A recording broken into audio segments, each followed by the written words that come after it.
اعوذ باللہ من الشیطان الرجیم بسم اللہ الرحمن الرحیم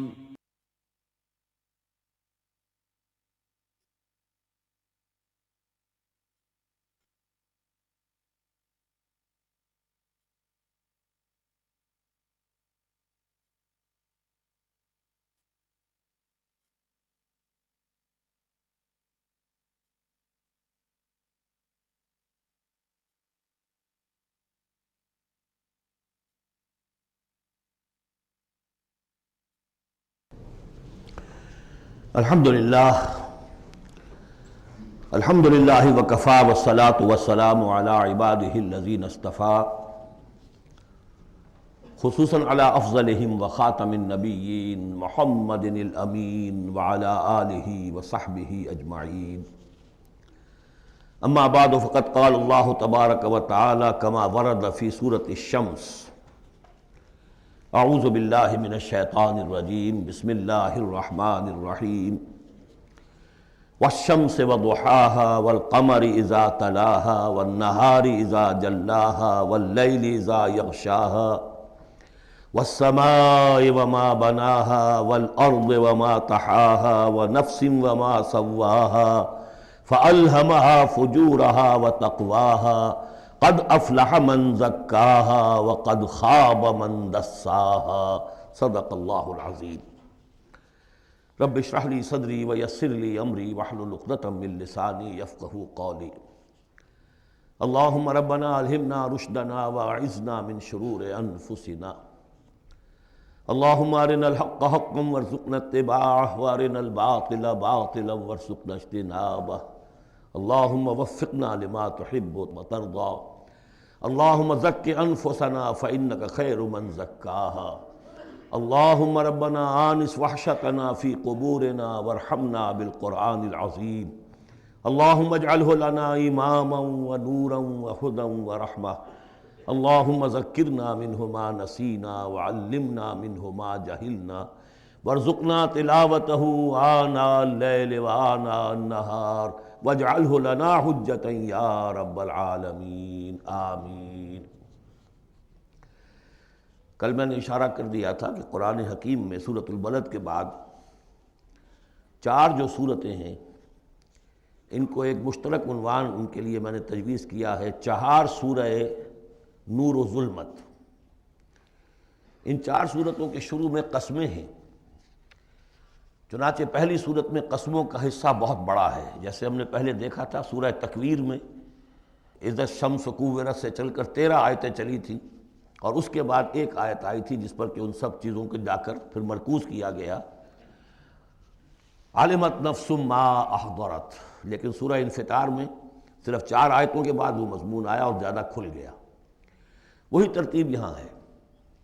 اس میں یہ دیکھیے کہ 8 آیتیں آئیں گی کہ جس میں قسمیں ہیں، اور 2 آیتوں میں پھر جواب القسم ہے، کس بات پر قسم کھائی گئی ہے، اور وہ بڑا مرکزی مضمون ہے، بنیادی مضمون ہے۔ اگلی صورت میں سورۃ اللیل میں قسموں والا حصہ کم ہو جائے گا اور وہ بنیادی مرکزی مضمون مزید کھلے گا۔ پھر اس میں سے جو ایک پہلو ہے اس مضمون کا وہ پھر اپنے نقطۂ عروج کو پہنچے گا سورۃ الضحیٰ میں۔ اس طرح تدریجاً یہ مضمون آگے بڑھ کر مکمل ہو رہا ہے۔ والشمس وضحاها، قسم ہے سورج کی اور اس کی دھوپ کی۔ والقمر اذا تلاها، اور قسم ہے چاند کی جبکہ وہ اس کے پیچھے آتا ہے۔ تلاہا، تلا یتلو، پیچھے آنا، فالو کرنا۔ قرآن مجید کی تلاوت کا لفظ بھی اسی لیے، پڑھنے کے لیے تلاوت کیا ہے کہ آپ اس کے ٹیکسٹ کو فالو کر رہے ہوتے ہیں۔ بسا اوقات انگلی بھی ساتھ چلتی ہوتی ہے، جو زیادہ ماہر نہیں ہوتے ان کو دیکھا ہوگا کہ وہ کہیں ایسا نہ ہو کہ اس سطر کو چھوڑ کے اس پہ آ جائے، انگلی ساتھ چلاتے ہیں۔ اور اسی سے پھر یہ کہ اس کا اس قدر معنی پیدا ہو گئے کہ قرآن مجید پڑھنے کا جو حقیقی مقصد ہے اسے فالو کرنا ہے، اس پر عمل کرنا ہے، اس کا اتباع کرنا ہے۔ اس اعتبار سے بہترین لفظ جو ہے وہ اختیار کیا گیا، لیکن لغوی معنی اس کے کیا ہے؟ کسی کے پیچھے آنا۔ تو قسم ہے سورج کی اور اس کے دھوپ چڑھنے کی، اور قسم ہے چاند کی جبکہ اس کے پیچھے آتا ہے۔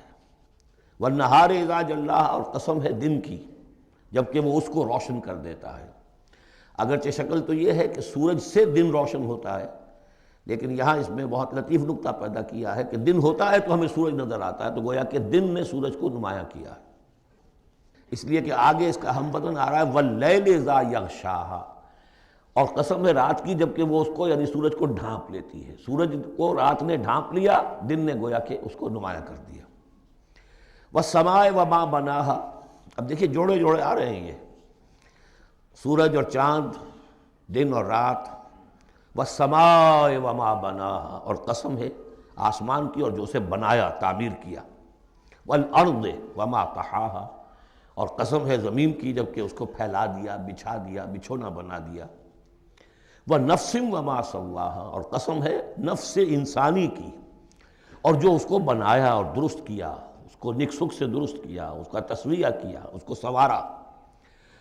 فَأَلْهَمَهَا فُجُورَهَا وَتَقْوَاهَا، یہاں تک کہ اس کے اندر نیکی اور بدی کا علم الہامی طور پر رکھ دیا، الہام کر دیا اسے، اس کا فجور بھی اور اس کا تقوی بھی۔ اب یہاں قسم کھائی گئی قد افلح من زکاہا وقد خاب من دساہا، جس نے بھی اپنے نفس کو پاک کر لیا وہ کامیاب ہو گیا، اور جس نے اسے مٹی میں دفن کر دیا وہ ناکام ہو گیا۔ اصل مضمون یہ ہے مرکزی دو آیات کہ انسان کے پاس کوئی ایک امانت ہے، اس کا ایک نفس ہے جو اللہ نے اسے دیا ہے۔ اس نفس کو جس نے پاک کر لیا، سنوار لیا، بنا لیا، جس کے لیے ہم مختلف الفاظ استعمال کرتے رہے ہیں، تعمیر سیرت، تعمیر خودی، کریکٹر بلڈنگ، ایک انسان اپنی شخصیت کو بناتا ہے۔ تو جس نے تو صرف بنانا، لیکن اس کے علاوہ پاک کرنا، بنانا اس معنی میں کہ تمام رذائل سے اس کو پاک کیا جائے اور فضائل سے اسے سنوارا جائے، اسے منور کیا جائے، مزین کیا جائے۔ تو جس نے اپنے نفس کو پاک کر لیا، مزین کر لیا، فضائل سے مرصع کر لیا، مسجع کر لیا، وہ کامیاب ہو گیا۔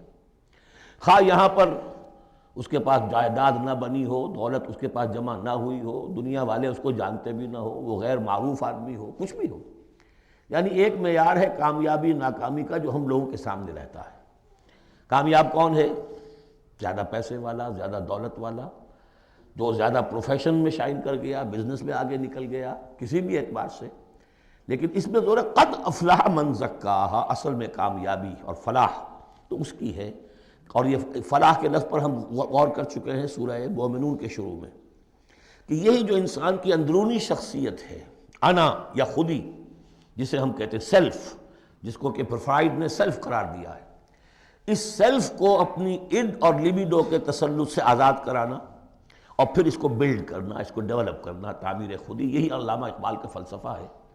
تو یہ ایسے ہی ہے کہ جیسے کہیں خزانہ تھا، آپ نے کھود کر اس میں سے خزانہ نکالا، تو یہ ہمارا سیلف جو ہے، ہماری خودی جو ہے، یہ بھی در حقیقت ہمارے اس حیوانی وجود کے اندر دفن ہے۔ اس حیوانی وجود کے اندر سے اس کو برآمد کرنا، جیسے کہ آم کی گٹھلی پھٹتی ہے تو اس میں سے دو پتے نکلتے ہیں تو اس سے آم کا درخت بننا شروع ہوتا ہے۔ اسی لیے وہ جو میں نے آپ کو اپنشد کا جملہ بھی سنایا تھا کہ man is in his ignorance identifies himself with the material sheaths which encompass his real self۔ اصل خودی، اصل انا، اصل میں وہ کون ہے؟ یہ میرا وجود ہے، یہ میرا جسم ہے، یہ میرے ہاتھ ہے، یہ میرے پاؤں ہیں، لیکن میرا میں ایک پوزیسو موڈ میں ایک پروناؤن آیا ہے، تو جو پوزیس کر رہا ہے جسم کو وہ کون ہے؟ وہ ایک اس کی اندرونی لطیف شخصیت ہے، اسے انا سے، خودی سے، سیلف سے تعبیر کرتے ہیں، اور در حقیقت وہ عبارت ہے اس روح سے کہ جو اللہ تعالیٰ نے پھونکی ہے اس میں، وَنَفَخْتُ فِيهِ مِن رُوحِي۔ تو اس مٹی کے ڈھیر میں اس روح کو ڈالا گیا ہے، اس کو برآمد کرنا اور اس کو بنانا اور سنوارنا، یہ ہے اصل کام انسان کا۔ جو اس میں کامیاب ہو گیا وہ کامیاب ہو گیا۔ اور دسا یدسو ہم پڑھ چکے ہیں کہ جب کسی شخص کے ہاں اس زمانے میں، اس معاشرے میں کوئی خوشخبری آتی تھی کہ بچی پیدا ہو گئی ہے، تو ایک تو منہ چھپاتا پھرتا تھا وہ کہ بیٹی ہو گئی، میں بیٹی کا باپ شمار ہوں گا، اور سوچتا رہتا تھا کہ اسے میں اپنے پاس رکھوں، ام یدسھا فی التراب، یا اسے جا کے میں مٹی میں دباؤں۔ تو دسا یدسو دبا دینا، تو یہ ہے کہ جس نے اپنی اس خودی کو اسی حیوانی وجود میں دبا دیا، ختم کر دیا، قد خاب من دساہا، وہ ناکام ہو گیا۔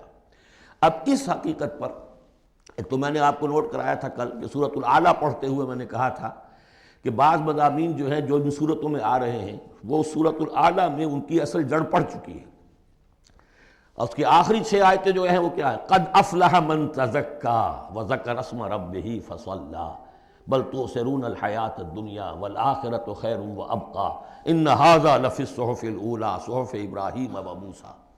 قد افلح من تزکا، جس نے پاکیزگی حاصل کر لی وہ کامیاب ہو گیا۔ یہاں اسے مزید کھولا کہ اس کا برعکس کیا ہے؟ قد افلح من زکاہا وقد خاب من دساہا۔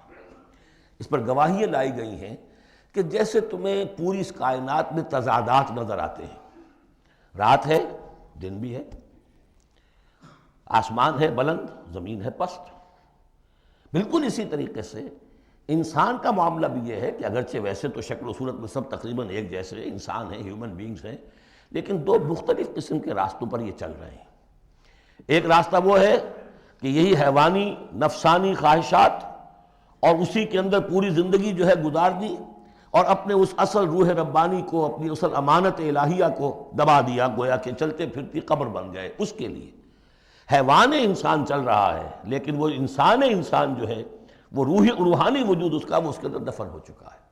تو قد خاب من دساہا قد افلح من زکاہا، اس پر یہ ساری قسمیں کھائی گئیں۔ سورج ہے تو اس کے ساتھ چاند ہے، دن ہے تو اس کے ساتھ رات ہے، اسی طریقے سے آسمان ہے تو اس کے ساتھ زمین ہے، اور یہ جو نفس انسانی ہے اسے اللہ نے بڑا سنوارا ہے، بنایا ہے۔ اس نفس کے اندر بھی ایک ودیت کر دیا ہے نیکی اور بدی کا شعور۔ یہاں لفظ روح نہیں آیا، نوٹ کر لیجئے اسے، وَنَفْسٍ وَمَا سَوَّاهَا، یعنی جو یہ نفس انسانی ہے اس کے اندر بھی ایولیوشن ہوئی ہے۔ یہ نفس جو ہے ایڈو یا لیبیڈو، یہ گدھے میں بھی ہے، کتے میں بھی ہے، گھوڑے میں بھی ہے، شمپنزی میں بھی ہے، لیکن یہ سارا نفس کا بھی تو ایولیوشن ہوا ہے۔ اس ایولیوشن کا مرتبہ آیا ہے انسان میں آ کر، وہ یہ ہے کہ انسان میں اس کے اندر ایک حس پیدا ہو گئی ہے، مورل سینس، کہ کچھ چیزوں کو وہ سمجھتا ہے کہ یہ بری ہیں، کچھ چیزیں اچھی ہیں۔ اور یہ اتنا یونیورسل کانسیپٹ ہے کہ جس کو یوں سمجھیے کہ جس معاشرے میں جائیے سچ بولنا اچھا ہے، جھوٹ بولنا برا ہے۔ یہ کبھی ایسا نہیں ہوا کسی نے کہا ہو کہ جھوٹ بولنا اچھا ہے، سچ بولنا برا ہے۔ وعدہ کر کے پورا کرنا اچھا ہے، وعدہ خلافی کرنا برا ہے۔ جو شخص وعدہ خلافی کر رہا ہوتا ہے وہ بھی جانتا ہے کہ میں برا کام کر رہا ہوں، میرا اس کا ضمیر اس وقت اس کو ملامت کر رہا ہوتا ہے، جس کی قسم کھائی گئی ہے۔ لا اقسم بیوم القیامہ ولا اقسم بالنفس اللوامہ، یہ تمہارے اپنے اندر جو ہے مائی کانشنس از پنچنگ می، بھائی، کہ تمہارے اندر ایک اخلاقی حس ہے۔ یہ اخلاقی حس نفس انسانی میں ودیت شدہ ہے۔ روح میں جو کچھ ہے وہ تو اور بڑی شے ہے۔ روح انسانی میں تو معرفت خداوندی ہے اور محبت خداوندی ہے، دونوں چیزیں روح انسانی کے اندر موجود ہیں۔ ابھی یہاں سے نفس کی بات ہو رہی ہے۔ جیسے عالم خلق کے تمام جو مظاہر ہیں ان کو بیان کیا جا رہا ہے، سورج اور چاند عالم خلق کی چیزیں، عالم امر کی نہیں ہیں۔ رات اور دن عالم خلق کی چیزیں ہیں، آسمان اور زمین عالم خلق کی چیزیں ہیں۔ نفس بھی عالم خلق کی شے ہے، روح ہے عالم امر کی شے۔ تو نفس انسانی بھی نفس حیوانی سے ممتاز ہے بئی معنی کہ اس میں وہ ایک مورل سینس موجود ہے جس کی بنا پر اس کے اندر یہ شعور ہے، ودیت شدہ، الہام شدہ، الہمہا، الہام کر دیا اس میں کہ کچھ چیزوں کو وہ جانتا ہے یہ خیر ہیں اور کچھ کو جانتا ہے یہ شر ہے۔ اسی لیے قرآن مجید نے کثرت سے جو لفظ استعمال کیا ہے وہ معروف اور منکر۔ معروف وہ جو جانی پہچانی شے نفس انسانی جانتی ہے کہ یہ چیز اچھی ہے، منکر وہ جس سے کہ نفس انسانی اباح کرتا ہے یہ کیا ہے، یہ نہیں ہونا چاہیے، یہ فطرت اس کے اندر موجود ہے سرشت کے اندر۔ اب مرحلہ صرف یہ ہے کہ جب یہ بنیادی بیج تو اللہ نے تمہارے نفس میں ڈال دیا، اب اسے پروان چڑھانا تمہارا کام ہے، اسے آگے بڑھاؤ، پروان چڑھاؤ عمل صالح سے۔ الیہ یصعد الکلم الطیب والعمل الصالح یرفعہ، اچھا کلام ہو، اچھی بات ہو، اس کے اندر اوپر اٹھنے کی، اللہ کی طرف بڑھنے کی صلاحیت تو ہے، لیکن عمل صالح اس کے ساتھ ہوگا تو وہ اوپر اٹھے گا۔ تو یہ جو بھی پوٹینشل ہے انسانی فطرت کا، تو قد افلح جس نے وہ محنت کی، مشقت کی، اس نے اپنی اس اصل انسانی شخصیت کو برآمد کیا، اس مٹی کے ڈھیر میں سے بنایا، اسے ایک بڑا درخت بنا دیا، تناور درخت بنا دیا جس میں وہ پھل لگے ہیں جو ہم سورہ تغابن میں پڑھ رہے ہیں، وہ کامیاب ہو گیا۔ اور جس نے اس کو دبائے رکھا وہ مٹی ہی کی زندگی میں، اور جو جسمانی وجود ہے اسی کے تقاضوں کو پورا کرنے میں لگا رہا، وہ غائب ہو گیا، ناصر۔ اب اس کے بعد یہ کہ یہ معاملہ جس طرح انڈیویجولز کا ہوتا ہے ایسے ہی کسی معاشرے کا بھی ہوتا ہے۔ معاشرے میں بھی کچھ لوگ ہوتے ہیں کہ جو خیر کی طرف بلانے والے، کچھ ہوتے ہیں کہ جو بدی کی طرف بلانے والے، جس طریقے سے فرد کے اندر موجود ہے، اسی طریقے سے پھر اس کے اندر بھی اگر ایک قوم کا اجتماعی ضمیر جو ہے وہ زندہ رہے اور امر بالمعروف نہی عن المنکر کا فریضہ وہاں سر انجام دیا جاتا رہے تو معاشرے کی خیر ہوگی۔ اور اگر اخلاقی حزب بحیثیت مجموعی اس درجے کمزور ہو جائے کہ قوم کا اجتماعی ضمیر مردہ ہو جائے اور پھر اسے حص ہی نہ رہے، وائے ناکامی متائے کارواں جاتا رہا، کارواں کے دل سے احساس زیاں جاتا رہا، وہ احساس ہی نہ رہے اجتماعی سطح پر کہ یہ بدی ہے اور یہ برا کام ہے، یہ منکر ہے، تو پھر وہ تباہ ہوتی ہے۔ اس کی ایک مثال دی ہے، کذبت ثمود بطغواہا، قوم ثمود نے بھی جھٹلایا تھا اپنی سرکشی کے باوجود۔ اذ انبعث اشقاہا، جب ان کا جو سب سے شقی انسان تھا وہ کھڑا ہوا اور اس نے پھر اونٹنی کو جو اللہ تعالیٰ نے بطور معجزہ دی تھی اس کو اس نے ہلاک کر دیا۔ قال لهم رسول اللہ ناقۃ اللہ وسقیاہا، ان سے کہہ دیا تھا اللہ کے رسول نے کہ دیکھو یہ اللہ کی اونٹنی ہے اور اس کا پانی پینے کی جو باری کا دن ہے اس میں کوئی گڑبڑ پیدا نہ کرنا۔ فکذبوہ فعقروہا، انہوں نے اسے جھٹلا دیا اور اس کی کونچیں کاٹ ڈالی۔ فدمدم علیہم ربہم بذنبہم، تو الٹ پڑا اللہ تعالیٰ کی طرف سے ان پر عذاب ان کے گناہ کی پاداش میں، فسواہا، اللہ نے سب کو برابر کر دیا۔ ولا یخاف عقباہا، اور اللہ تعالیٰ کو اس کا کوئی ڈر نہیں کہ اس کا کیا نتیجہ نکلے گا، اس کی مخلوق تھی انہوں نے ختم کر دیا اور مخلوق کو وہ لے آئے گا۔ تو انفرادی اور پھر اجتماعی، ان دونوں چیزوں کو اس صورت کے اندر جمع کر دیا گیا۔ اب یہاں سے جو مضمون شروع ہوا ہے، اب دیکھیے اگلی صورت میں کھلے گا۔ اگلی صورت میں دو جوڑے آ رہے ہیں صرف، واللیل اذا یغشا، قسم ہے رات کی جبکہ وہ ڈھانپ لیتی ہے، والنہار اذا تجلی، قسم ہے دن کی جبکہ وہ روشن ہو جاتا ہے۔ یہ ہمارے خارج میں آفاق کے اندر دن اور رات۔ وما خلق الذکر والانثی، ہمارے انفس میں، ہمارے اندر کوئی مذکر ہے، کوئی مؤنث ہے، کوئی مرد ہے، کوئی عورت ہے۔ یہ جو تضادات بظاہر نظر آتے ہیں حقیقت میں تضادات نہیں ہیں، ان دونوں کے مل کے ہی در حقیقت فطرت اپنے مقاصد کی تکمیل کر رہی ہے۔ دن اور رات کے فرق سے ہی سارا نباتاتی نظام جو ہے یہ وہ سارا کا سارا اسی کے ساتھ وابستہ ہے، اسی سے اس کا ریسپریٹری سسٹم ہے، اسی سے یہ فوٹو سنتھسس اور سب کا یہ جو سولر انرجی ہے اس کا درختوں کی لکڑیوں میں آ کے سٹور ہو رہا ہے، یہ کیا ہو رہا ہے، یہ سارا کا سارا دن اور رات کے ساتھ ہے۔ اسی طریقے سے مرد اور عورت، اگر یہ فرق نہ ہو تو اولاد کیسے ہو، آگے نسل کیسے چلے؟ تو تضادات میں بھی توافق ہے یہاں، اگرچہ بعض چیزیں بظاہر متضاد ہیں لیکن ان میں توافق ہے، اللہ تعالیٰ نے اسی لیے پیدا کیا، لیکن ساتھ ہی یہ بتا دیا کہ جیسے یہ تضادات تمہیں نظر آ رہے ہیں واضح طور پر، دن اور رات، نر اور مادہ، ایسے ہی ان سعیکم لشتی، تمہاری جو سعی ہے، محنت ہے، بھاگ دوڑ ہے، وہ تو سب کر رہے ہیں۔ وہ تو کل ہم پڑھ چکے سورہ بلد میں، لقد خلقنا الانسان فی کبد، ہم نے تمام انسانوں کو مشقت میں پیدا کیا۔ مشقت انسان کا مقدر ہے، محنت کرنی ہے، جد و جہد کرنی ہے، معاشی جد و جہد ہے، اور بھی جو ہے پھر اولاد کا پالنا ہے۔ لا اقسم بہذا البلد وانت حل بہذا البلد، کسی کا کوئی نظریہ بھی بن گیا ہے، کوئی آئیڈیل بھی ہے، کسی آئیڈیالوجی کا ماننے والا ہے، اب اس پر اس کا بوجھ ہے کہ اس آئیڈیالوجی کو پروموٹ کرے، اس نظریے کو پھیلائے، اور پھر یہ کہ اس نظام کو قائم کرنے کے لیے تن من دھن لگائے۔ تو کتنے بوجھ ہیں انسانوں پر، پھر کتنے صدمے انسان اٹھاتا ہے۔ تو فرمایا کہ لا اقسم بہذا البلد وانت حل بہذا البلد ووالد وما ولد لقد خلقنا الانسان فی کبد، مشقت تو ہر ایک کو کرنی ہے، لیکن جو نتیجے نکلتے ہیں مشقت کے وہ بالکل برعکس ہیں، رات اور دن کا سا تضاد ہے ان میں۔ ان سعیکم لشتی، کوئی شخص اس محنت کے نتیجے میں اپنے آپ کو جنت کا مستحق بنا لیتا ہے، کوئی شخص اسی محنت کے نتیجے میں اپنے آپ کو دوزخ کا مستحق بنا لیتا ہے، راستے جدا ہو جاتے ہیں۔ اس کی بڑی پیاری تشریح ایک حدیث میں آئی ہے، حضور نے فرمایا کل نفس یغدو، ہر جان جو ہے صبح جب ہوتی ہے ہر انسان کی، فبائع نفسہا، پھر یہ کہ وہ اپنے نفس کو بیچتا۔ اب کوئی دفتر جا رہا ہے اپنی صلاحیت بیچ رہا ہے، کوئی بیچارہ وہ چونکہ اور کچھ نہیں سیکھ سکا تھا، اینٹیں ڈھو رہا ہے، تعمیر کا جہاں ہو رہی ہے، کوئی کسی چلا رہا ہے، کوئی ہل چلا رہا ہے، کسی کی مشقت، کوئی اپنی جسمانی جو قوت ہے وہ بیچ رہا ہے، کوئی اپنی ذہنی صلاحیت، اپنی ایکسپرٹیز، ڈاکٹر ہے اس نے بڑی مشکل سے فن حاصل کیا ہے، وہ بیٹھ کے فیس لے رہا ہے، لیکن بیچ رہا ہے اپنے آپ کو، اپنا وقت بیچ رہا ہے۔ تو کل نفس یغدو فبائع نفسہ فموتقھا وموبقھا، دن بھر کی محنت کر کے شخص ایک وہ شخص ہے جس نے حلال کو پیش نظر رکھا، حرام سے بچا، جھوٹ نہیں بولا، کسی کو دھوکہ نہیں دیا، کسی کے ساتھ جو ہے بے ایمانی نہیں کی، وہ شام کو آئے گا تو مشقت تو اس نے بھی کی ہے لیکن یہ لے کر آئے گا اللہ کی رحمت۔ دوسرا شخص مشقت اس نے بھی کی ہے، کہیں کم تول دیا تھا، کہیں کم ماپ دیا تھا، کہیں جھوٹ بول دیا تھا، کہیں کسی کی حق تلفی کی تھی، کہیں کسی کی عزت نفس پر حملہ کر دیا تھا، وہ مشقت بھی کر کے آئے گا اور شام کو جہنم کی گٹھڑی لے کر آئے گا اپنے کندھے پر۔ یا وہ نفس کو جہنم سے آزاد کرا کے آیا شام کو، اور یا وہ شام کو جہنم کے عذاب کی ایک گٹھڑی لے آیا ہے۔ تو کل نفس یغدو فبائع نفسہ فموتقھا وموبقھا۔ اب وہ بات ہے، اب یہ اس اعتبار سے سمجھ لیجئے کہ میرے نزدیک قرآن مجید کی اہم ترین یہ صورت ہے۔ ایک راستہ ہے، اس کے 3 اوصاف بیان کیے ہیں۔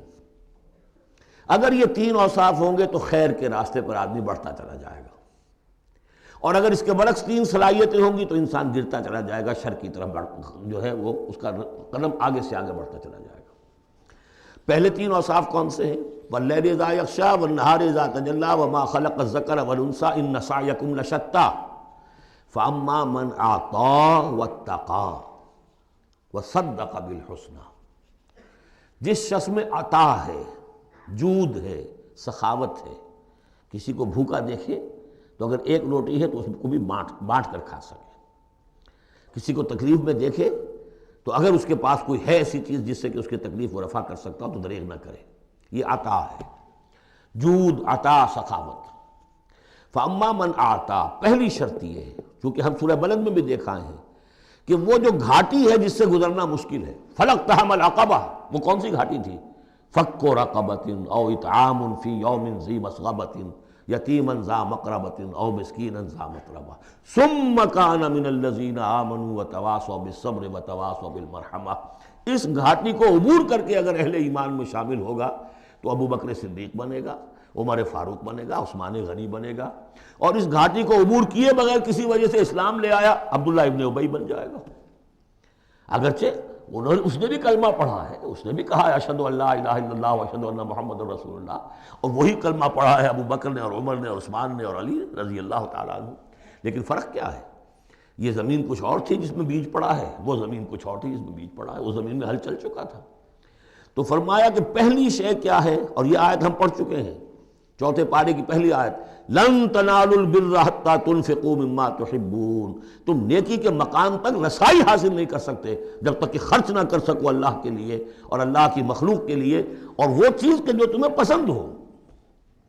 یہ نہیں کہ جو اذکار رفتہ ہو گئی، بیکار ہو گئی، پرانی ہو گئی، دل سے اتر گئی، وہ دے دیا اور پھر سمجھا کہ ہم نے حاتم طائی کی قبر کو لات مار دی ہے، یہ نہیں۔ مما تحبون، نیکی کی گرد کو نہیں پہنچ سکتے، لن تنالوا البر حتى تنفقوا مما تحبون۔ تو پہلی شرط ہے اعطاء، دوسرا ہے واتقا۔ واتقا کیا ہے؟ وہی اخلاقی حس جو ہے وہ اگر بیدار ہے، نتیجہ کیا نکلے گا کہ وہ پھر نیکی کرنا چاہے گا، بدی سے بچے گا۔ وہی فَأَلْهَمَهَا فُجُورَهَا وَتَقْوَاهَا، اگر یہ حس مر نہیں گئی ہے، یہ دفن نہیں ہو گئی ہے، اس کے اوپر حوث جو ہے اس کا غلبہ نہیں ہو گیا ہے، کوئی اور غلط جو ہے انسان کا رجحان اس نے اسے دبا کر نہیں رکھ دیا ہے، تو تقا اس کے اندر ہوگا، میں کسی کا دل نہ دکھا دوں، میں کسی کا حق نہ مار لوں، اس کے اندر ایک احساس ذمہ داری جو ہے وہ موجود رہے گا۔ اور تیسری شرط وصدق بالحسنى، جو بھی اچھی بات اس کے سامنے رکھی جائے اور اس کا دل گواہی دے دے کہ ہاں بات ٹھیک ہے، فوراً قبول کرے، تصدیق کرے۔ اس وقت یہ نہ کرے کہ یہ میں اگر مان لوں گا تو فلاں چیز چھوڑنی پڑ جائے گی، یہ اگر مان لوں گا تو فلاں کام کرنا پڑ جائے گا، یہ اگر مان لوں گا تو فلاں شخص ناراض ہو جائے گا، یہ اگر مان لوں گا تو مجھے یہ نقصان ہو جائے گا۔ اگر یہ سوچ کر رک گیا تو فیل ہو جائے گا۔ بلکہ یہ کہ جب دل نے گواہی دے دی کہ ہاں ٹھیک ہے، حق ہے، صحیح ہے، فوراً کہو دیکھیے جی آپ کی یہ بات، یعنی اس کو سمجھیے پریکٹیکلی، اگر آپ کسی بحثی میں بھی مبتلا ہو گئے کسی کے ساتھ، اور پھر یہ ہے کہ آپ نے کسی وقت محسوس بھی کر لیا کہ پلڑا اس کا بھاری ہے، بات اس کی صحیح ہے، لیکن ایک یہ کہ اڑے ہوئے، اب کیسے مان لوں میں کہ میں ہار گیا۔ ایک یہ کہ شخص کہے ٹھیک ہے صاحب آپ کی یہ بات مجھے بالکل دل کو لگی ہے، ٹھیک ہے، ابھی اور غور کریں گے، سوچیں گے، چلیں گے آگے اور اس مسئلے پر، لیکن یہ بات آپ کی ٹھیک ہے۔ اس سے انسان کے اندر جو ہے پھر وہ ہم آہنگی پیدا ہوتی ہے، بات آگے بڑھتی ہے۔ لیکن یہاں سمجھ لیجیے کہ بنیادی طور پر یہ تین اوصاف ہیں. فاما من آتا، بخل نہ ہو، اتقا اور اس کے اندر یہ اخلاقی حس بیدار ہو. نمبر 3، جو اچھی بات سامنے آئے اس کی تصدیق کر دے. فَسَنُيَسِّرُهُ لِلْيُسْرَىٰ، تو ہوتے ہوتے ہم آسانی سے، اب یہ لفظ بھی آ چکا تھا سورہ علق میں، وَنُيَسِّرُكَ لِلْيُسْرَىٰ، میں نے کہا تھا اس لفظ کو یہاں نوٹ کر لیجئے اور یہیں سے یہ بات آگے کھلے گی. فَسَنُيَسِّرُهُ لِلْيُسْرَىٰ، جس شخص میں یہ تین اوصاف ہوں گے ہم انہیں رفتہ رفتہ رفتہ رفتہ سب سے اونچی اور سب سے اچھی جو آسانی والی شاید منزل ہے جنت، وہاں پہنچا دیں گے.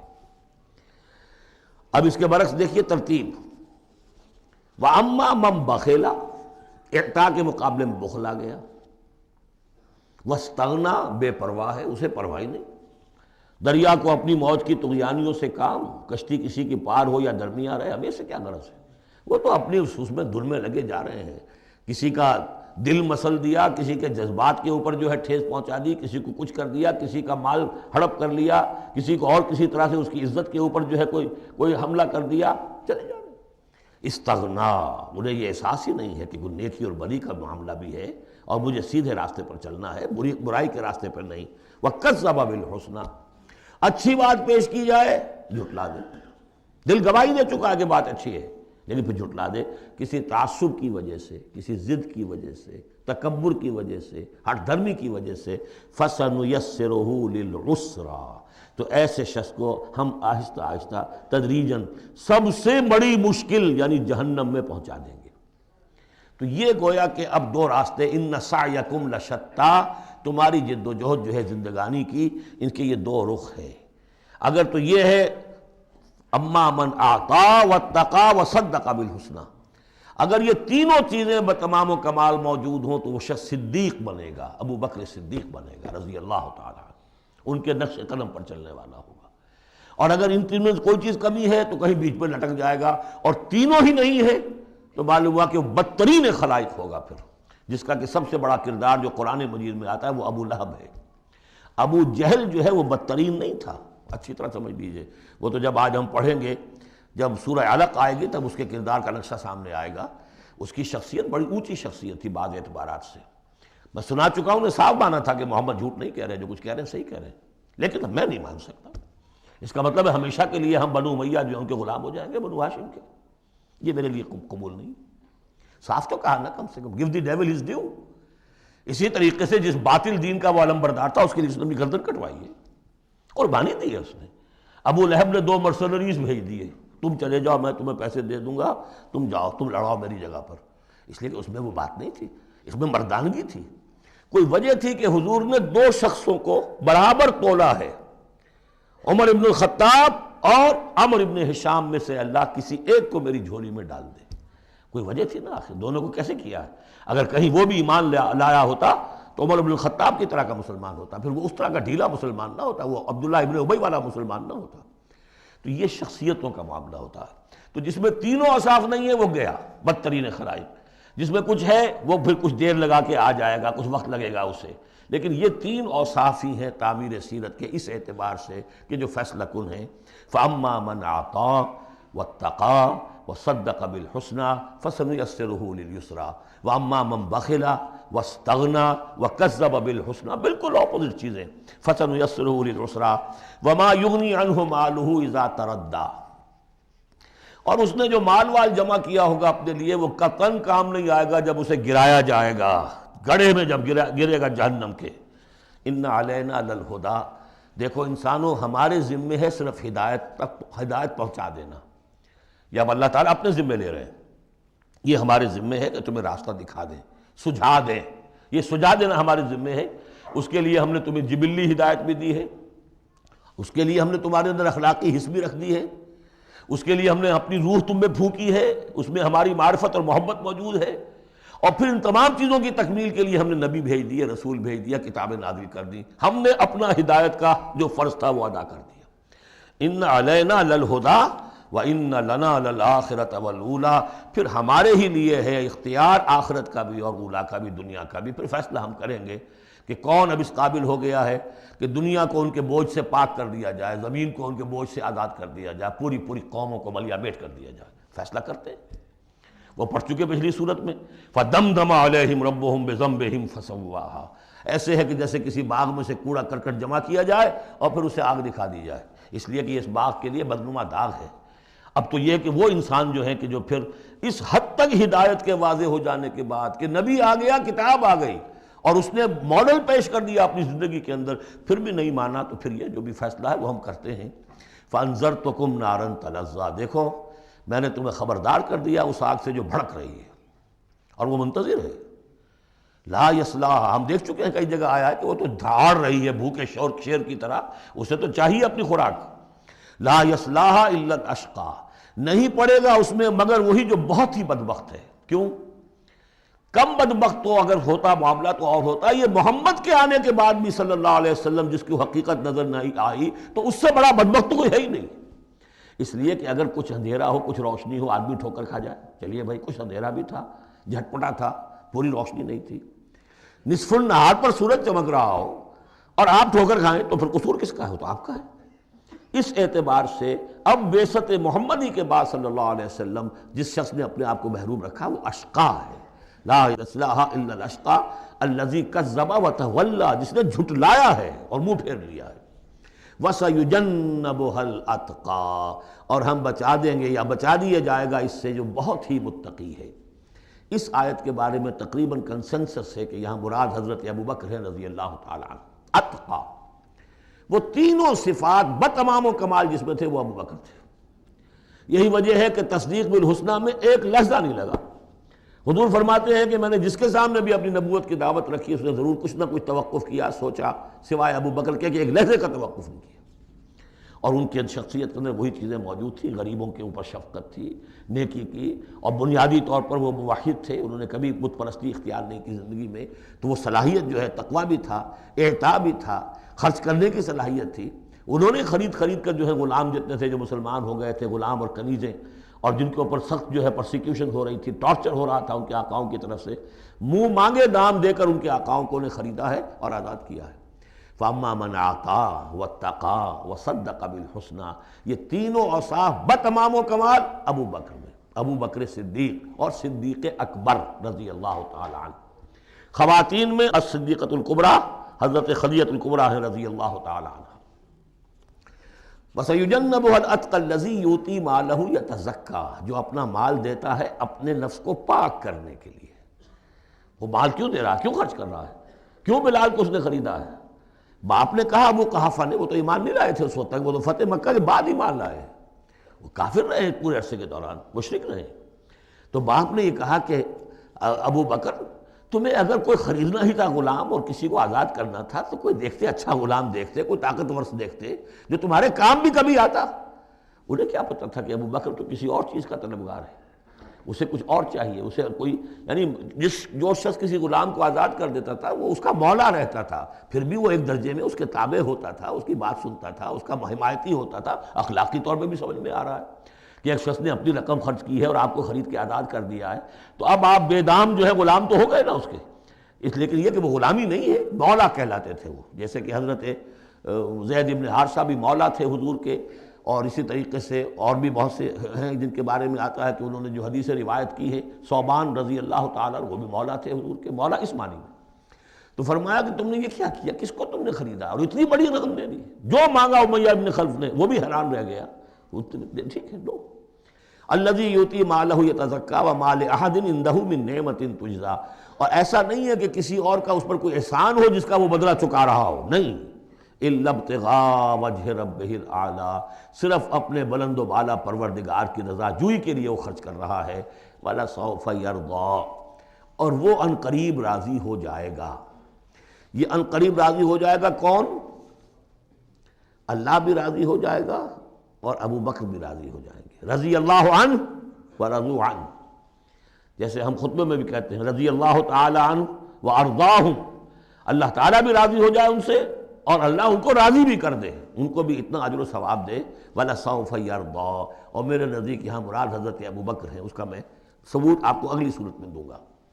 اب دیکھیے پہلی صورت میں آیا تھا قد افلح من زکاہا وقد خاب من دساہا، 8 آیتیں تھیں، وہ تھیں قسموں پر مشتمل، لیکن اصل مضمون کیا تھا؟ نفس انسانی میں نیکی اور بدی کا شعور ودیت کر دیا ہم نے۔ اب جس نے اس کو بنا لیا، سنوار لیا، وہ کامیاب، جس نے اس کو دبا دیا، مٹی میں دفن کر دیا، وہ ناکام۔ اگلی صورت میں آگے راستہ بتا دیا۔ سنوارنے کا راستہ کیا ہے؟ اعطاء، تقویٰ، تصدیق بالحسنہ۔ ان عادتوں کو کلٹیویٹ کرو اپنے اندر، تو یہ راستہ جو ہے تمہارا جائے گا صدیقیت کی طرف اور اللہ تعالیٰ کی رضا کی طرف۔ اس کے برعکس اور صاف بخل، استغنا، پرواہ نہیں، کیا خیر کیا شر، کوئی پرواہ نہیں، اپنی خواہشات کو پورا کرنا ہے، اپنی اشتہا جو ہے اس کو پوچھ کے شہوت کو پورا کرنا ہے، حرام سے حلال سے، اس سے کوئی بحث نہیں۔ اور یہ کہ بات سچی آئی، اچھی آئی اور دل نے گواہی دے دی، پھر بھی اس کو رد کر دیا، تو وہ دوسری منزل پہ نکل جاؤ گے۔ اب یہ جو پہلی منزل تھی اس کا نقطہ عروج کون ہے؟ ایک تو ابو بکر آ گئے اس میں، اور ان سے بلندتر رتبہ کس کا ہے؟ محمد الرسول اللہ صلی اللہ علیہ وسلم، معراج انسانیت۔ اب جو دو صورتیں آ رہی ہیں ان کا سارا تعلق کلیتاً محمد الرسول اللہ کے ساتھ ہے۔ یہ سیرت النبی کے اعتبار سے بھی بہت اہم ہیں دو صورتیں۔ بعض اعتبار سے جو صوفیانہ اس میں مسائل آئے ہیں، اور عام طور پر ہمارے مفسرین، ایسے مفسرین خصوصاً جدید دور کے کچھ ریشنلسٹ قسم کے لوگ، وہ تو ان مطالب کی گرد کو بھی نہیں پہنچے۔ ہمارے جو پرانے مفسرین ہیں، چونکہ ان کا ذوق جو ہے وہ ان کے اندر، وہ ذوق بھی اندر ہے موجود ان کے اندر، اسلام کے اور دین کے باطنی حقائق، قرآن کے باطنی حقائق کا، تو میں اس کے حوالے سے چند چیزیں آپ کو بتاؤں گا۔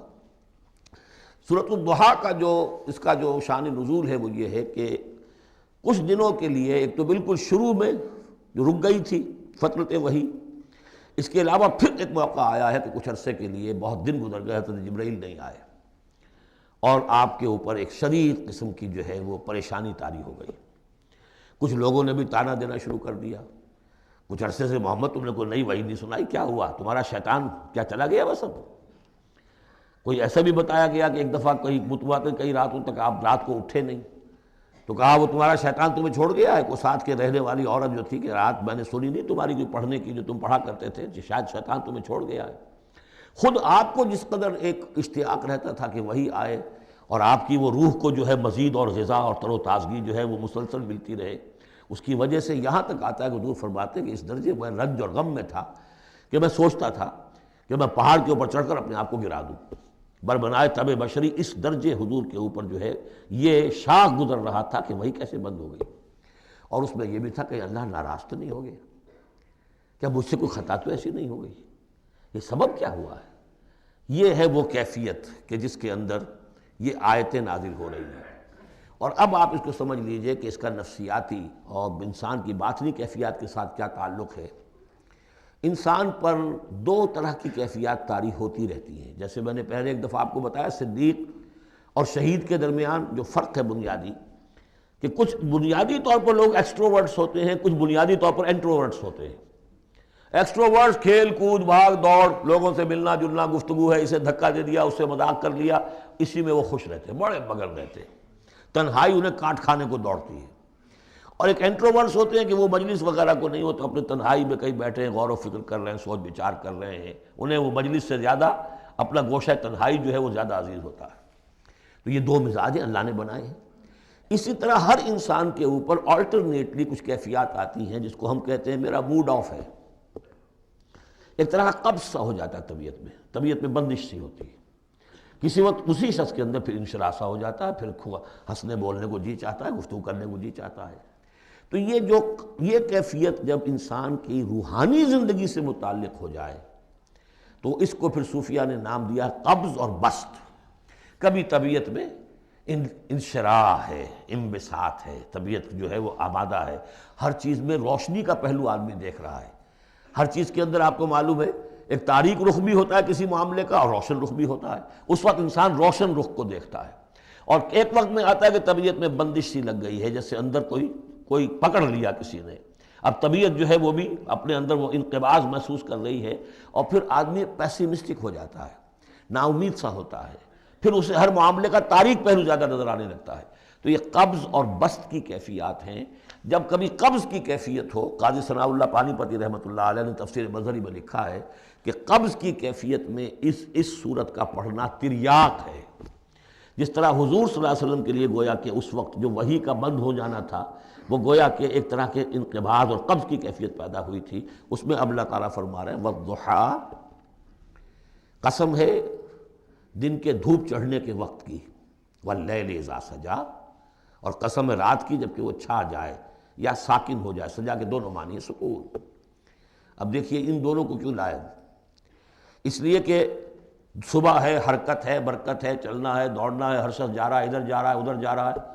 رات کو سکون ہو گیا، تاریکی چھا گئی اور شور ہنگامہ ختم ہو گیا، لیکن یہ رات اور دن دونوں ضروری ہیں انسان کے لیے۔ یہاں کا نظام چلانے کے لیے اگر رات ہی رات ہوتی تب بھی یہ دنیا نہ چلتی، اور دن ہی دن ہوتا تب بھی نہ چلتا، تو رات بھی ضروری ہے۔ اسی طریقے سے نفس انسانی کے لیے کبھی کبھی قبض کا وقفہ بھی ضروری ہے۔ آپ اسے یہ نہ سمجھیں کہ اللہ تعالیٰ ناراض ہو گیا، یہ بھی ہماری تربیت کا ایک یوں سمجھیے کہ ایک جز ہے۔ ما ودعک ربک وما قلی، آپ کے رب نے آپ کو رخصت نہیں کیا ہے، نہ ہی وہ آپ سے ناراض ہوا ہے۔ وللآخرۃ خیر لک من الاولی، اور اس کے بعد جو وقت آئے گا اس قبض کے بعد وہ پہلی سے بھی بہتر ہوگا۔ اور میں حیران ہوتا ہوں کہ کیسے غالب نے وہ بات کہی ہے کہ جو بالکل ترجمانی ہے اس کی، رکتی ہے میری تباہ تو ہوتی ہے رواں اور، یعنی یہ کہ جب میری طبیعت کے اوپر کبھی کبھی رکاوٹ سی آ جاتی ہے، اب شعر جو ہیں اچھے نازل نہیں ہو رہے، لیکن جب وہ رکاوٹ سے میں نکلتا ہوں، اس قبض سے نکلتا ہوں، رکتی ہے میری تباہ تو ہوتی ہے رواں اور، اس لیے کہ اس قبض کے بعد جب مرحلہ آتا ہے انبساط کا اور انشراح کا تو وہ ایک قدم آگے ہوتا ہے، آدمی اس پہلی کیفیت سے ایک درجہ جو ہے اس کا بڑھ چکا ہوتا ہے۔ وَلَلْآخِرَةُ خَيْرٌ لَكَ مِنَ الْأُولَىٰ، یقیناً پچھلی ہر گھڑی، ہر ساعت اور ہر قبض کے بعد آنے والا انبساط آپ کے لیے پہلے سے اونچا درجہ لے کر آئے گا۔ وَلَسَوْفَ يُعْطِيكَ رَبُّكَ فَتَرْضَىٰ، ان قریب آپ کا رب آپ کو اتنا کچھ دے گا، اتنا کچھ دے گا، آپ کی محنتوں کے وہ نتائج سامنے آئیں گے کہ آپ راضی ہو جائیں گے۔ اب دیکھیے پچھلی صورت ختم ہوئی تھی وَلَسَوْفَ يَرْضَىٰ، یہاں ہے وَلَسَوْفَ يُعْطِيكَ رَبُّكَ فَتَرْضَىٰ، صرف ضمیر کا فرق ہے، کیونکہ صدیق پر وحی نہیں آتی براہ راست خطاب نہیں کیا جا سکتا، وہاں وہ صیغہ جو ہے وہ غائب کا ہے وَلَسَوْفَ يَرْضَىٰ، اور چونکہ نبی وہ ہے جس پر وحی آ رہی ہے، براہ راست مخاطب ہے، تو وَلَسَوْفَ يُعْطِيكَ رَبُّكَ فَتَرْضَىٰ، آپ کا رب اتنا کچھ دے گا کہ آپ راضی ہو جائیں گے۔ اب یہ کہ اسی قبض کی حالت میں پھر اللہ تعالیٰ اپنے احسان جتا رہا ہے، اور یہ بہترین ہے۔ کبھی طبیعت پر ڈپریشن ہو اس طرح کی اور قبض کی کیفیت ہو تو آدمی یاد کرے کس کس مرحلے پر اللہ نے میری دستگیری فرمائی، کن کن مراحل پر اللہ تعالیٰ نے مجھے مشکلات سے نکالا، اس سے وہ حوصلہ بڑھتا ہے۔ اور اس کو بھی سمجھیے کہ اسی انداز میں الم یجد کا یتیما فآویٰ، یہ سیرت النبی کے بڑے اہم حصے ہیں جو اس میں آ گئے ہیں۔ آپ کی پیدائش یتیمی میں، پوسٹیومس چائلڈ، باپ تو پہلے ہی فوت ہو چکا ہے، 6 سال کی عمر میں والدہ گئی، 8 سال کی عمر میں دادا گئے، اور وہ یعنی جو آپ نے دیکھا ہے ابتدائی زمانہ زندگی کا تو وہ یتیمی کا۔ الم یجد کا یتیما فآویٰ، کیا اس نے اے محمد آپ کو نہ پایا کہ آپ یتیم تھے، پھر پناہ دی، آپ کے لیے بندوبست کیا، دادا کے دل میں جو شفقت ڈالی، پھر آپ کے تایا زبیر کے دل میں جو شفقت ڈالی۔ عبد المطلب کے بعد فوراً ابو طالب کا نام آتا ہے، حالانکہ یہ غلط ہے تاریخی اعتبار سے۔ عبد المطلب کے بعد کافی عرصے تک زبیر جو آپ کے تایا تھے وہ سرپرست تھے، پھر ان کے انتقال کے بعد ابو طالب کا معاملہ آیا، لیکن ان کو بیچ میں سے غائب کر دیا گیا ہے۔ بہرحال اللہ تعالیٰ جو بھی کسی کے دل میں ڈالتا ہے، آخر ابو طالب کے دل میں محبت ڈالی تو کس نے ڈالی؟ وہ ہم پڑھ چکے ہیں سورہ طٰہٰ میں، وَأَلْقَيْتُ عَلَيْكَ مَحَبَّةً مِّنِّي، حضرت موسیٰ علیہ السلام کی موہنی صورت کے اوپر اللہ تعالیٰ فرماتے ہیں ہم نے اپنی محبت کا پرتو ڈال دیا کہ تمہیں دیکھنے کے بعد وہ قتل کرنے کے ارادے سے باز رہ گئے، ان کے ہاتھ شل ہو گئے، ایسی موہنی صورت اسے قتل کر لیں۔ وَأَلْقَيْتُ عَلَيْكَ مَحَبَّةً مِّنِّي وَلِتُصْنَعَ عَلَىٰ عَيْنِي، یہ ہوا ہے۔ تو فرمایا الم یجد کا یتیما فآویٰ ووجدک ضالا فہدیٰ، اور پھر جب آپ شعور کی پختگی کو پہنچے اور غور و فکر کا مرحلہ آیا، حقائق میں انسان کو سوچ بچار کا مرحلہ آیا، اور آپ کو دیکھا کہ آپ تلاش حقیقت میں سرگرداں ہیں تو ہدایت دی۔ وہ آگے آ جائے گا، بہت قریب پہنچ گئے ہم، اقرأ بسم ربک الذی خلق، وہ مرحلہ جب آئے گا۔ وَوَجَدَكَ عَائِلًا فَأَغْنَىٰ، اور پایا آپ کو تنگ دست تو غنی کر دیا۔ کس طرح سے راستہ پیدا کیا ہے۔ خدیجہ الکبریٰ رضی اللہ تعالی عنہا نے جو بھی ان کے آپ کے محاسن دیکھے کتنی گرویدہ ہوئی ہیں، بڑے بڑے سردار قریش کے جو ہے ان سے نکاح کے خواہش مند تھے، انہوں نے خود جو ہے اپنی لونی کے ذریعے سے پیغام دیا ہے حضور کو۔ تو یہ ساری چیزیں جو ہیں ان کی ساری دولت جو ہے وہ پوری کی پوری انہوں نے لا کر حضور کے قدموں میں ڈال دی ہے۔ وَوَجَدَكَ عَائِلًا فَأَغْنَىٰ فَأَمَّا الْيَتِيمَ فَلَا تَقْهَرْ۔ تو اے نبی تقاضے ان تینوں چیزوں کے کیا ہیں؟ ہم نے آپ کو یتیم پایا، پناہ دی، اب آپ بھی یتیم کے سرپرستی کیجئے، کسی یتیم کو اس کے اوپر کوئی جبر نہ ہو، سختی نہ ہو۔ وَأَمَّا السَّائِلَ فَلَا تَنْهَرْ، اور آپ جب کہ تلاش حقیقت میں سرگرداں تھے تو ہم نے آپ کو ہدایت دی، اسی طریقے سے اب آپ کو بھی کوئی شخص سائل بن کر آپ کے پاس آئے، سوال کرے، اسے جھڑکنا نہیں ہے۔ اسے جو بھی سائل دونوں طرح کے ہوتے ہیں، سوال کرنے والا کوئی علمی سوال اور سوال کرنے والا کوئی مالی مدد کے لیے۔ وَأَمَّا بِنِعْمَةِ رَبِّكَ فَحَدِّثْ، اور جو ہدایت تمہیں دی ہے ہم نے اب اسے عام کرو، یہ نعمت ہے، آپ کے رب کا انعام ہے، یہ ہدایت جو آپ کو عطا ہوئی ہے اس کو بیان کرو۔ اس کے بیان کرنے میں یہ بھی ہے کہ اللہ کے انعامات کا چرچا انسان کرے اس کا شکر ادا کرنے کے لیے، اور یہ بھی ہے کہ اس کو پھیلائے اور عام کرے، دوسروں تک پہنچائے، ورنہ وہ بخل ہو جائے گا کہ وہ دولت جو ہے ہدایت کی اس کو آدمی صرف اپنی ذات تک محدود رکھے اور اس کا جو خیر ہے وہ دوسروں تک نہ پہنچائے۔ سورۃ الانشراح، بسم اللہ الرحمن الرحیم۔ الم نشرح لک صدرک ووضعنا عنک وزرک الذی انقض ظہرک ورفعنا لک ذکرک۔ کیا ہم نے آپ کے لیے آپ کے سینے کو کھول نہیں دیا، انشراح نہیں دے دیا آپ کو، اور آپ پر جو ایک بوجھ پڑا ہوا تھا وہ اٹھا نہیں لیا۔ الذی انقض ظہرک، جو آپ کی کمر کو دوہرے کیے دے رہا تھا، توڑے دے رہا تھا۔ ورفعنا لک ذکرک، اور ہم نے آپ کے ذکر کو بلند کر دیا۔ فإن مع العسر یسرا ان مع العسر یسرا، تو یقیناً مشکل کے ساتھ ہی آسانی ہے، یقیناً مشکل کے ساتھ ہی آسانی ہے۔ فإذا فرغت فانصب وإلى ربك فارغب، تو جب آپ فارغ ہو جائیں تو پھر یہ کہ خوب کمر کس لیجئے، محنت کیجئے اور اپنے رب کی طرف راغب ہو جائیے۔ یہ مشکلات القرآن میں سے ہے۔ عام طور پر سمجھتے ہیں لوگ کہ جو مشقتیں تھیں دعوت و تبلیغ میں، اور جو آپ کے اوپر جو لوگ فکرے چست کر رہے تھے اس کی وجہ سے آپ کو یہ رنج ہو رہا تھا، تو یہاں اصل میں یہ بات نہیں ہے، وہ بھی ہے اپنی جگہ پر، حقیقت میں بات کون سی ہے؟ اور کیونکہ یہ بھی معلوم ہے کہ یہ بالکل ابتدائی زمانے کی صورتیں ہیں، لہذا اس دور میں تو ابھی اس طریقے کا جو ہے کوئی بہت زیادہ پرسیکیوشن بھی نہیں تھی، بہت زیادہ مخالفت بھی نہیں تھی، اس سے کہیں زیادہ بڑے مراحل سے آپ کو گزرنا پڑا ہے۔ 3 سال کی جو بھی شیب بنی ہاشم کی قید ہے وہ بعد کی بات ہے، جو یوم طائف آ رہا ہے وہ اس کے بہت بعد کی بات ہے، یوم اور بہت بعد میں آ رہا ہے۔ یہ اصل میں کیا ہے، جس شخص کو اللہ تعالیٰ نبوت دیتا ہے اس کی سب سے زیادہ جو خواہش ہوتی ہے وہ اللہ کے ساتھ لو لگا کر بیٹھا رہے، اور رسالت کا فریضہ ایسا ہے کہ جاؤ خلق خدا کو ہدایت کا راستہ دکھاؤ۔ اب کہاں وہ کیفیت، دن ڈھونڈتا ہے پھر وہی فرصت کے رات دن بیٹھے رہے تصور جانا کیے ہوئے، کہاں اللہ کی طرف رخ کر کے اللہ کا بندہ کھڑا ہے رات کے وقت، کیا اس کی کیفیت ہے، اس کے قلب کی، اس کی روح کی کیا انشراح ہے، کیا انبساط ہے، کن بلندیوں پر اس وقت وہ ہے، کس روحانی وسعتوں کے اندر جو ہے وہ اس وقت پیراکی کر رہا ہے، اور کب جا رہے کسی نے کہہ دیا پاگل ہے، کسی نے کہہ دیا کہ یہ تو مجنون ہے، دیکھو ذرا یہ شخص ہے جو کہتا ہے آپ کے معبودوں کو کہ یہ غلط ہے۔ اب اس کا ایک تقدر ہو رہا ہے دل کے اوپر، کہاں وہ کیفیت۔ علامہ اقبال نے اسے لکھا ہے، 4th لیکچر ہے ان کا جو خطبات میں سے، شیخ عبد القدوس گنگوہی رحمۃ اللہ علیہ کا قول دیا ہے۔ وہ کہیں کسی کیفیت میں بیٹھے ہوئے تھے اسی طرح مراقبے میں، اچانک اقامت کی آواز آ گئی، اب جماعت کھڑی ہو رہی ہے، تو وہ آ رہا کھڑا ہونا ہے، وہ تو نماز میں تو جانا ہے، تو کہا کیا، جھنجھلا کر کہا، حضوری سے نکال کر دربانی میں کھڑا کر دیا۔ اس وقت جس مراقبے کی کیفیت میں میں تھا وہ تو حضوری کی کیفیت مجھے حاصل تھی، اب میں دربانی میں آ گیا ہوں یہاں پر۔ نماز تو آپ پڑھیں گے تو امام کے پیچھے پڑھیں گے، اس نے کہا اللہ اکبر تو کرنا ہی ہے رکوع، چاہے ابھی آپ کے دل چاہ رہا ہے اور قرآن پڑھا جائے تو کیسے ہوگا، تو اس کا حکم ماننا آپ نے۔ آپ چاہ رہے ہیں سجدے میں پڑے رہے ابھی سر نہ اٹھائیں، لیکن وہ تو کہے گا اللہ اکبر، تو سر آپ نے اٹھانا ہی ہے۔ تو وہ ایک اور نظام ہے، وہ نظام باجماعت ہے، اس سے ایک جماعت کی تشکیل جو ہے وہ مطلوب ہے، اور ایک ہے انسان کا اپنا روحانی طرف ہو، اس کے کچھ اور تقاضے ہوتے ہیں۔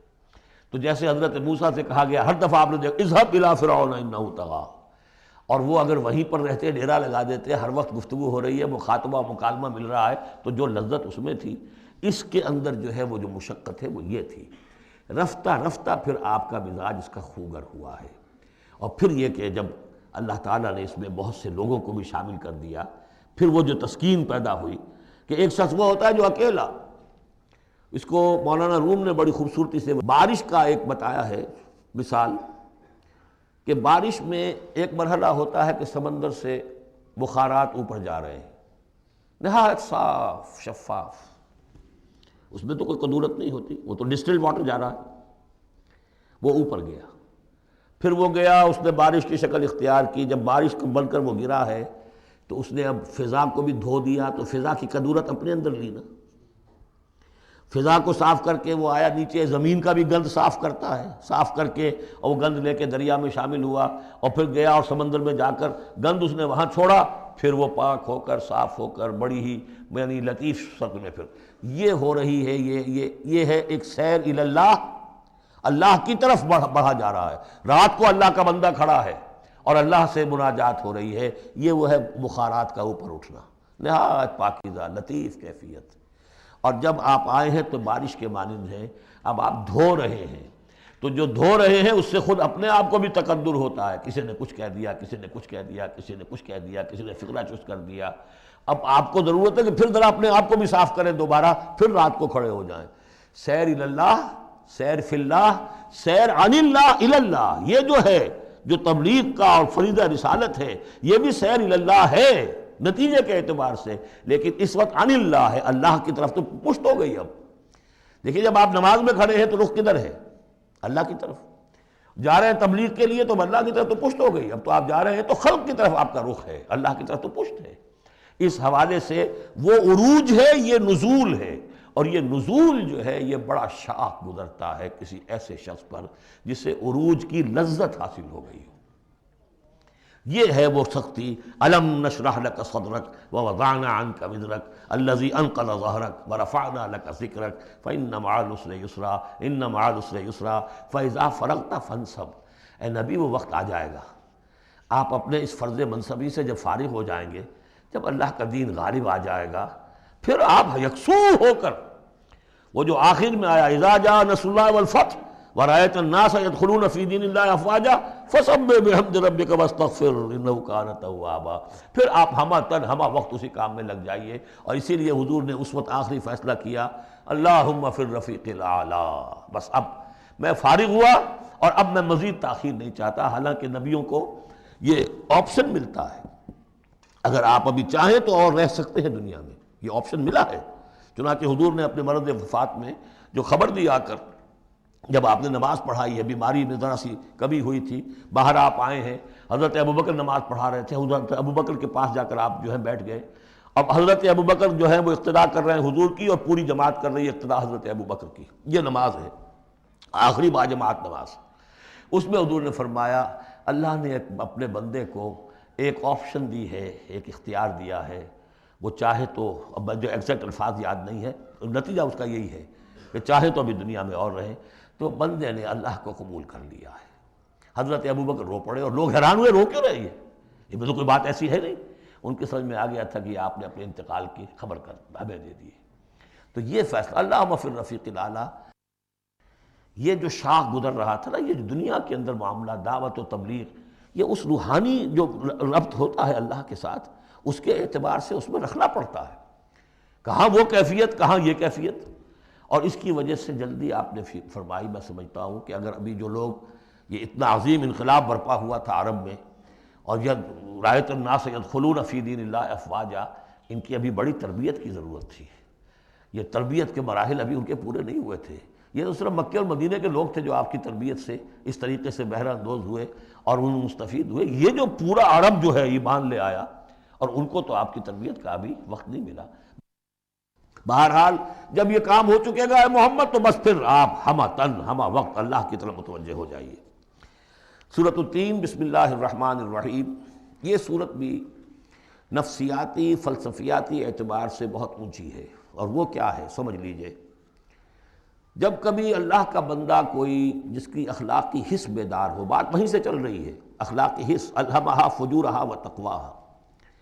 وہ اگر کسی بگڑے ہوئے معاشرے میں بیٹھ کے دیکھتا ہے کہ ہر جگہ پر خود غرضی ہے، ظلم ہے، ہر جگہ پر ہم دیکھ رہے ہیں جھوٹ ہے، دھوکہ ہے، فریب ہے، زیادہ بیان کرنے کی ضرورت ہی نہیں، خود ہمارا جو معاشرہ ہے اس کی بہت بڑی مثال موجود ہے، شاید بڑی ہی نمائندہ جو مثال ہے دنیا کے اندر اس چیز کی، اس پہ کوئی غور کر رہا ہے تو غور کر کے بالآخر بسا اوقات انسان اس درجے پر پہنچتا ہے کہ انسان ہے ہی بہت حقیر اور بہت گندی مخلوق، اس میں خیر ہے ہی نہیں، خیر کا کوئی پہلو نہیں۔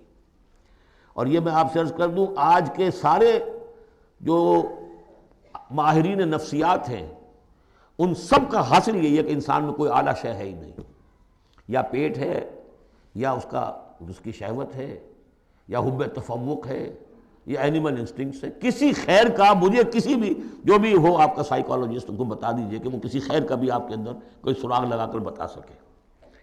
یہ جو ایک آتی ہے انسان کے اوپر مایوسی، حساس انسان پر، اس میں یہ صورت نازل ہوئی ہے کہ انسان شر ہی شر نہیں ہے، گند کی پوٹ ہی نہیں ہے، اس میں بڑی بلندی کا پہلو بھی ہے۔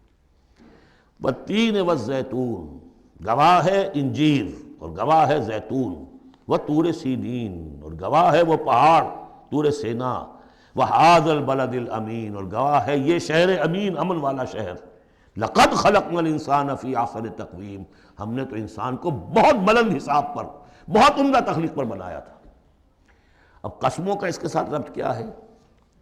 تین، انجیر، یہ اس علاقے میں کثرت سے ہوتی تھی، اور کہتے ہیں کہ اس پہاڑ کا نام بھی جبل تین تھا، جہاں حضرت نوح علیہ السلام نے دعوت و تبلیغ کی 950 برس تک، 950 برس تک۔ زیتون اس پہاڑی کا نام ہے، اور وہاں زیتون کے درخت تھے جہاں حضرت مسیح علیہ السلام نے سرمن آف دا ماؤنٹ، مشہور پہاڑی کا آواز، اسی پر آپ کے زیادہ تبلیغی مباحث ہوئے ہیں۔ طور سینین تو واضح ہے، حضرت موسیٰ علیہ السلام کو جہاں ہم کلامی حاصل ہوئی۔ ھذا البلد الامین، اور یہ امن والا شہر جس میں محمد الرسول اللہ دعوت و تبلیغ کے فریضہ سر انجام دے رہے ہیں۔ ان شخصیتوں کو اصل میں ان مقامات سے مراد یہ شخصیتیں ہیں۔